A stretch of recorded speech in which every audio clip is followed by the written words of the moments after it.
It's the most beautiful word there is. Tariff. And these stupid people, stupid politicians, they don't like, look, they're either dumb or they're corrupt.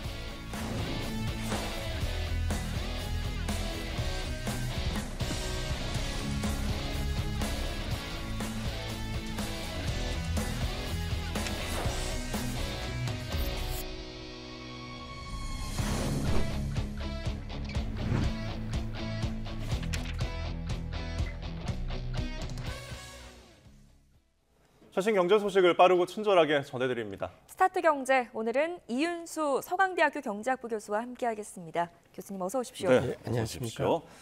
자, 트럼프 행정부 2기가 이제 다음 주에 출범을 합니다.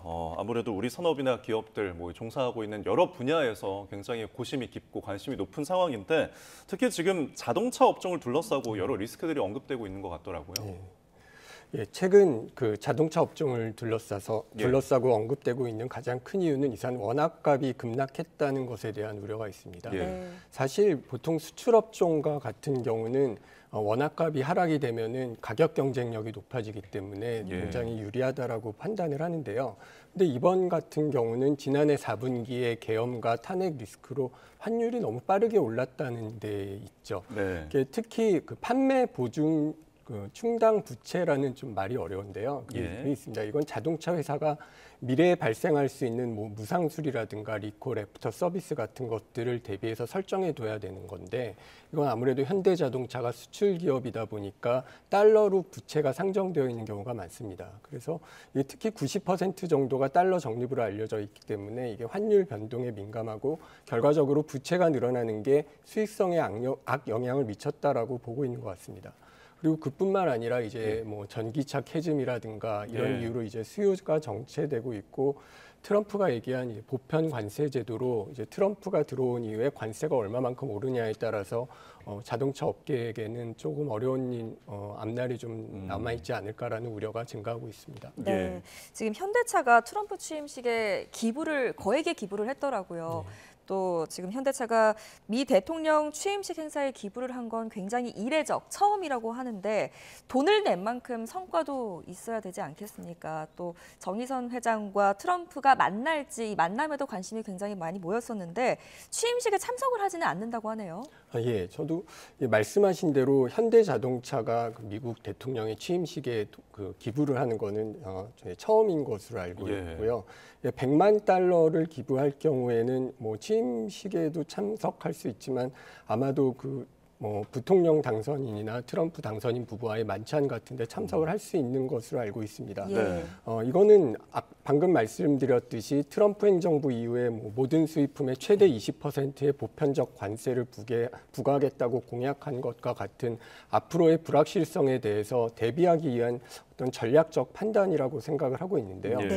멕시코, 캐나다 같은 경우는 25%의 관세를 매기겠다고 위협을 하고 있는 상황이고 임기가 되기 이전인 어떤 대통령 선거 기간 동안에도 자동차 산업은 특히나 견제를 많이 하겠다라고 강조가 되었던 산업이기 때문에 멕시코하고 캐나다에 공장을 두거나 부품을 수입하는 자동차 기업들 같은 경우는 아무래도 큰 영향을 받을 수밖에 없고 특히 또 현대차 그룹은 조지아주에 전기차 생산 공장을 건설 중에 있기 때문에 그런 큰 투자 금액 등을 생각할 때 앞으로 미국 정부하고 어떤 보조를 마친다든가 협력 같은 것들을 안정적으로 유지하기 위해서 일단 기부도 하고 이런 만남도 자주 하려는 의지를 보이는 것 같습니다. 정의선 회장은 취임에 참석하지 않는다라고 했지만 아마도 장재훈 부회장이라든가 호세 문현우 사장 같은 경우는 이런 고위 임원들이 참석해서 아마 트럼프 행정부의 사람들과 대화를 나누지 않을까 기대를 하고 있습니다. 미국 현대차의 사장은 참석할 수 있다라는 관측이 있는 거고요.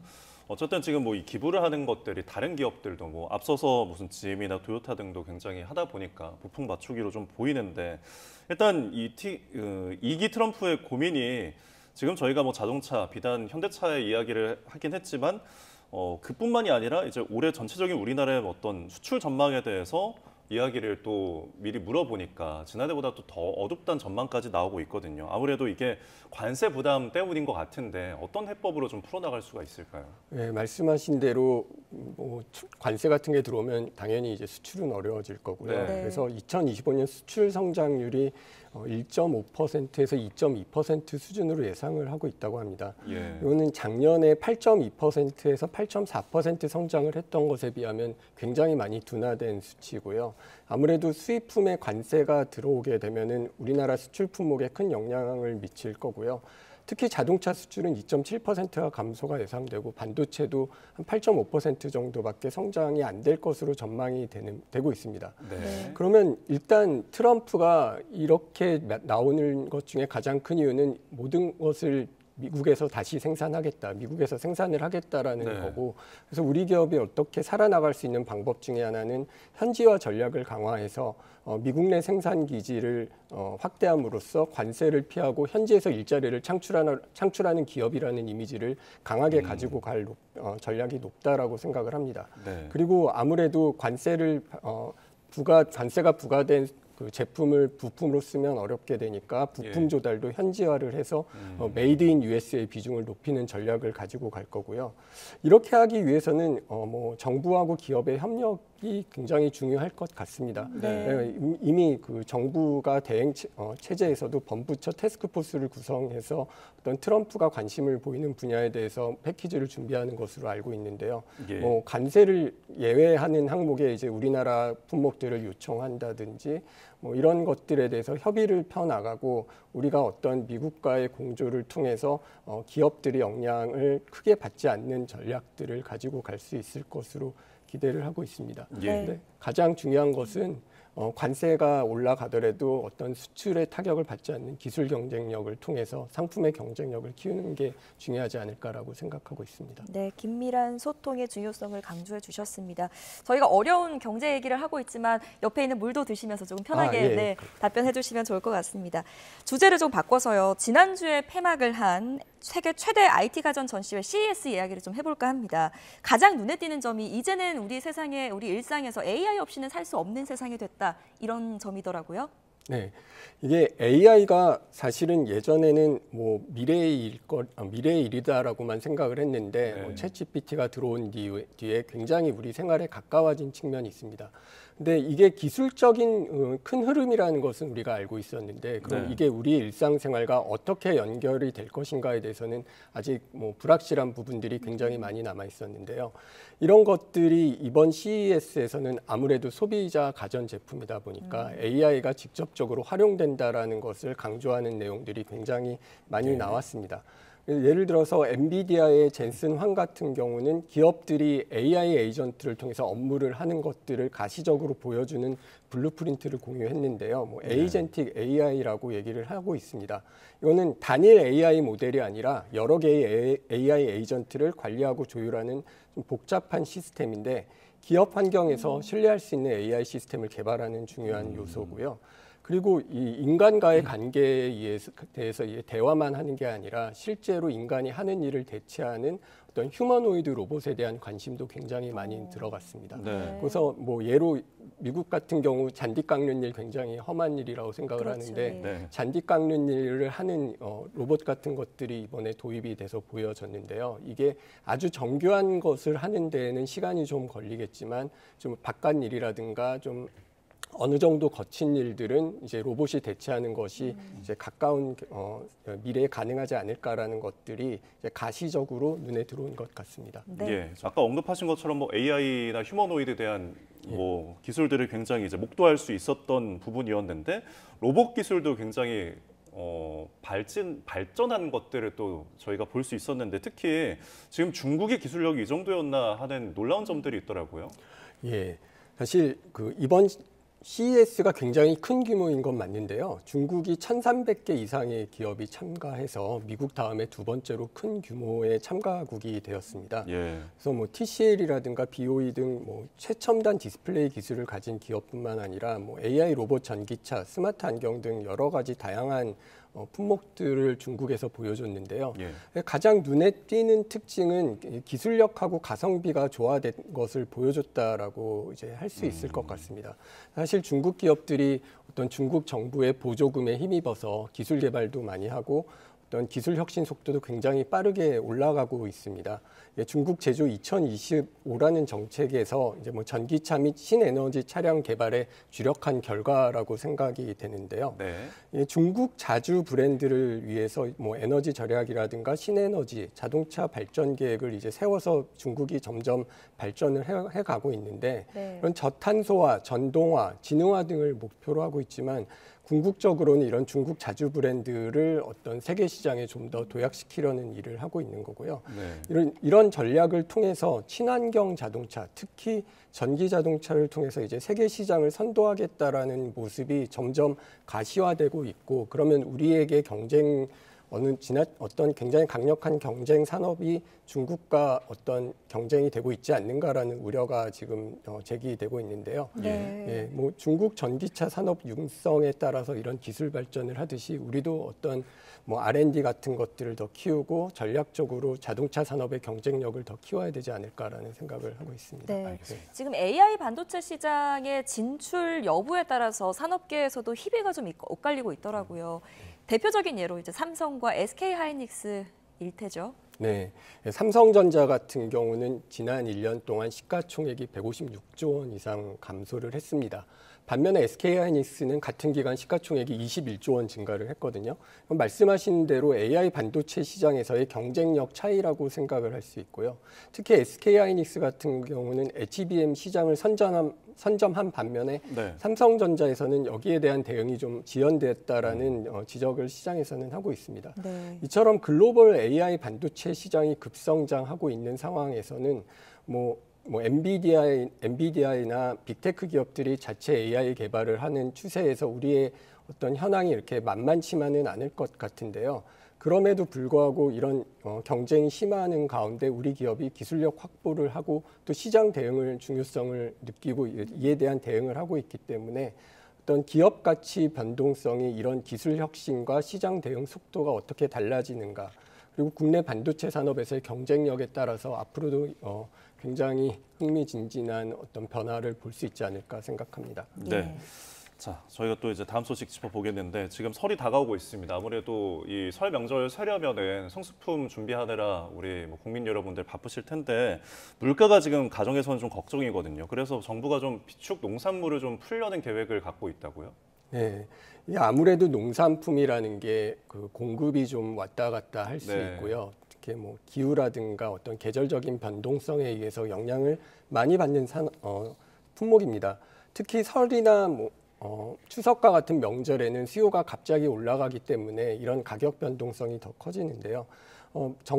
정부는 이런 설 성수기 동안에 뭐 겨울철 배추, 무 공급 같은 것이 공급 부족이 생기는 것에 대비해서 가용 물량을 하루 200톤 이상씩 방출하기로 했다라고 하고요. 예. 이렇게 좀 가격이 급등한 이유에는 지난해 여름에 폭염을 겪으면서 작황이 좀 부진해졌기 때문이라고 생각을 하고요. 네. 그리고 뭐 사과 소매 가격 같은 경우 우리가 금사과 얘기 많이 했는데 아무래도 평년보다 높고 배도 가격이 많이 뛰었는데 명절에는 아무래도 이런 전통 과일에 대한 수요가 높기 때문에 이런 갑자기 수요가 올라간 반면에 공급이 맞춰주지 않는 농산품에 대해서는 단기적으로 정부가 농산품을 풀어서 가격을 조정하는 게 사실 매년 있는 일이고요. 네. 문제는 이거를 우리가 매년 하고 있는데 이게 앞으로 쉬워지지 않을 것이라는 우려가 아무래도 기후는 점점 더 문제가 커지고 농산품을 생산하는 농지 면적은 오히려 줄어들고 있습니다. 반면에 그 생산하는 농업 인구는 뭐 다른 산업도 마찬가지지만 고령화가 되고 있다 보니까 어떤 농산품 수급에 대해서는 장기적으로 수급을 안정화하는 정책을 시급히 마련할 필요가 있다라고 생각합니다. 예. 네. 매년 하고 있는 지원 정책이지만 올해는 그래도 좀 부디 서민 장바구니 부담이 좀 피부로 와닿기를 부담이 줄어드는 게 피부로 와닿기를 바랍니다. 따뜻한 설을 위해서 지금 대기업들도 납품 대금을 앞당겨서 사용할 거라고요. 예, 아무래도 그런 명절에는 이 자금 유동성이 잘 돌아가는 게 굉장히 중요할 텐데요. 네. 특히 중소기업 같은 경우 대기업에서 그 납품한 뒤에 받는 금액이 좀 지연이 되면은 어려움을 겪는 가 많지 않습니까? 그에 대비해서 이제 올해 같은 경우는 현대차라든가 LG, 롯데 이런 기업들이 모두 그 납품 대금을 총 4조 원 가량 미리 준다라고 합니다. 현대차의 경우 납품 대금 2조 446억 원을 한 보름에서 19일 정도 앞당겨 지급한다라고 하고요. 예. LG그룹도 1조 5천억 원 규모의 협력사 납품 대금을 20일 정도 앞당겨 지급을 한다라고 합니다. 롯데그룹, 현대백화점, 한일시멘트 등 많은 대기업들이 납품 대금을 조기 지급하는 방향으로 나아갈 검토 중인데 이런 것들은 협력사들이 일시적으로 비용이 증가했다라든가 이게 환율 때문에 이런 문제가 많이 겪어지고 있는데요. 네. 일시적 비용 증가에 따라서 자금 부담을 겪고 있을 텐데 이런 자금 부담을 완화시켜줄 것을 기대하고요. 또 중소기업하고 협력사 사이의 자금 순환이 원활해진다면 아무래도 내수 경기에도 활성화가 되는데 기여할 수 있지 않을까. 그리고 또 우리가 대기업과 중소기업 간의 동반 성장 얘기를 많이 하는데 이런 2, 3차 협력사를 지원함으로써 상생 협력, 그래서 2, 3차 협력사의 대금을 미리 지급하면 또 1차 협력사들이 2, 3차 협력사의 대금을 미리 지급할 수 있도록 유도되지 않을까라는 생각을 이제 하고 있습니다. 네, 내수가 지금 부진한 상황 속에서 이렇게 돈이 좀 팍팍 흘러줬으면 좋겠다는 생각이 듭니다. 자, 끝으로 뉴욕 증시 짚어보겠습니다. 간밤에 좀 흐름이 어땠나요? 예, 다우는 올라갔고요. 왔다 갔다 하다가 다우는 0.85% 상승을 하고 S&P는 장중에 0.92%까지 하락했는데 결과적으로 0.16% 올라갔습니다. 저가 매수가 유입하기도 했다고 하는데 이렇게 장중에 1% 이상 올라간 거는 사실 흔히 있는 일은 아닙니다. 근데 최근에 미국 증시가 하락하고 있는 것은 채권 가격, 채권 이자율에 영향을 많이 받는 것이라고 생각을 해야 되는데요. 이게 10년채 금리가 12월에 뉴욕 연준의 파웰 의장이 올해 미국의 기준금리 인하가 시장의 예상보다 적어질 것이라는 발언을 한 뒤로 시장의 이자율에 대한 기대가 바뀌면서 계속 오르고 있습니다. 그런데 특히 12월에 시장 결과가 굉장히 좋게 나왔는데 노동시장이 좋고 소비자가 좋게 되면 당장의 소비자 흐름에 영향을 받는 다우 같은 것은 좀 힘을 받을 수 있고요. 반면에 기술주 같은 경우는 아무래도 이자율의 영향을 많이 받기 때문에 이자율이 올라가게 되면은 그 가치를 할인을 받아서 이렇게 주가가 더 많이 영향을 받고 내려가는 것이 일반적입니다. 네, 알겠습니다. 자, 저희 지금까지 뉴욕 증시까지 또 살펴봤습니다. 이윤수 서강대학교 경제학부 교수와 이야기 나눠봤습니다. 오늘 말씀 고맙습니다. 감사합니다.